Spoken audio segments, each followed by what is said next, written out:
Hi all, welcome back to my YouTube channel. ఈరోజు మా breakfast వచ్చేసి పొనగంటి పెసరపప్పు కూర, దాని కాంబినేషన్లో చపాతి.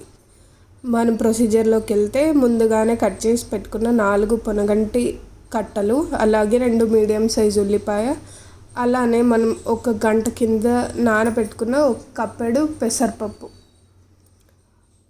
ఒక కుక్కర్ తీసుకొని అందులో 3 టేబుల్ స్పూన్స్ ఆఫ్ ఆయిల్ వేసి అందులోనే కొంచెం ఆయిల్ మసలగానే ఆనియన్ వేసి దాన్ని బాగా కలుపుతూ ఉండాలి. ఆనియన్ కొంచెం మెత్తబడినప్పుడు అందులోకి పసుపు వేసి అది కూడా బాగా కలపాలి. అలాగే మనం ఉప్పు రుచికి సరిపడా, అలాగే అల్లం వెల్లుల్లి పేస్ట్ 1 టేబుల్ స్పూన్ అంతా, అందులోకి కారం వేసి దాన్ని కూడా బాగా కలుపుకోవాలి. అలా కలుపుతున్న మిశ్రమంలోకి అవన్నీ బాగా కలిపాక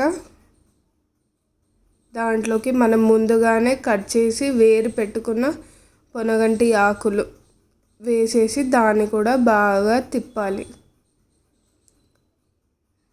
అవన్నీ బాగా ఉడుకుతూ ఉండాలి.